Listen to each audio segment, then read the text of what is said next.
গ্রামগঞ্জে চোরের উৎপাত নতুন কিছু নয়, কিন্তু জামাই শ্বশুর মিলে যদি হয় চোরের সিন্ডিকেট, তবে তা আসলেই হাস্যরসের জন্ম দেয়। রাজবাড়িতে এমনই এক ঘটনার খবর পাওয়া গেছে।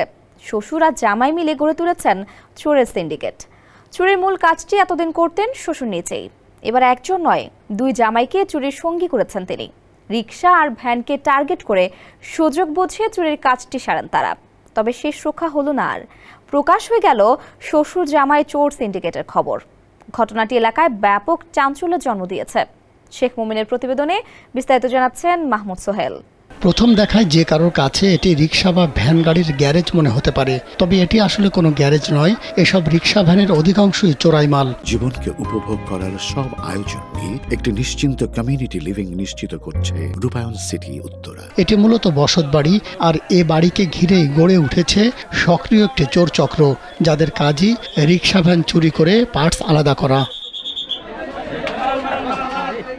এতদিন চোর সিন্ডিকেটের সবকিছুই ঠিকঠাক চলছিল, তবে বিপত্তি ঘটে 19 সেপ্টেম্বর রাতে। রিকশা চুরি করতে গিয়ে ধরা পড়ে দুই চোর বলে দেয় জামাই শ্বশুরের কথা। জিজ্ঞাসাবাদে বেরিয়ে আসে রিকশা চুরির অজানা তথ্য।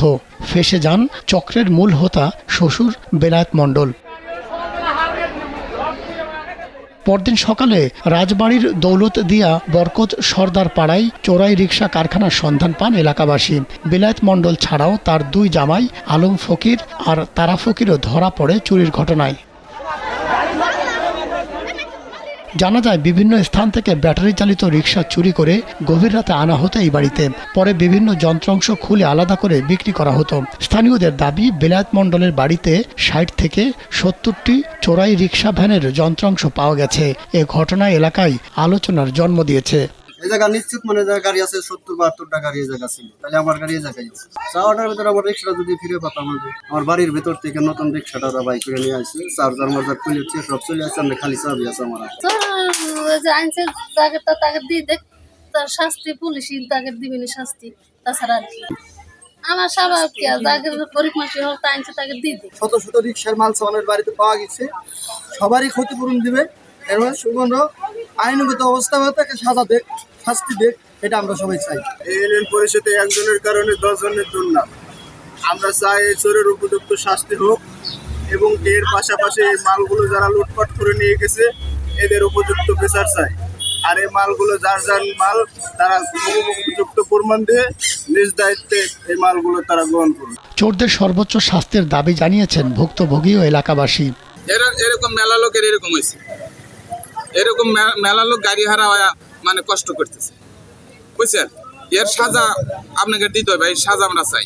আমার জানা মতন 40 থেকে 45 জন এরকম ভ্যান দিয়ে, অটো দিয়ে, রিক্সা দিয়ে এই আইনে খুলে খুলে পরে কি নিজেই গাড়ি সেট করে উনি নিজেই বেছে। গরিব মানুষ মাদাত নিয়ে বউ ছেলে ফেলে খায়, কত কষ্ট করে কামাই রোজগার করে, গাড়ি দিয়ে ঘরে চার্জে রাখে ঘুমায়, হ্যাঁ, বিশ্বাস করে সেই গাড়ি চুরি করে নিয়ে আসে। তখন ওই লোকটার পরিবার ফ্যামিলি কি অবস্থা, কিভাবে চলে?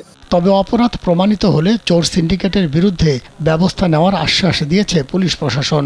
আমাদের দায়িত্ব আছে, কর্তব্য আছে, তাদের সাথে কথাবার্তা বলে তারা যদি কোনো দরখাস্ত দেন সেই বিষয়ে আইনগত ব্যবস্থা গ্রহণ করে। আমরা চাইব যে এই যে মালামালগুলো পাওয়া গেছে এগুলো উদ্ধার করে যদি তাদের সাথে, তাদের কাগজপত্রের সাথে মিল থাকে, আমরা যথাযথ আইনি প্রক্রিয়ার মাধ্যমে বুঝিয়ে দেওয়ার চেষ্টা করব। মাহমুদ সোহেল, কালবেলা।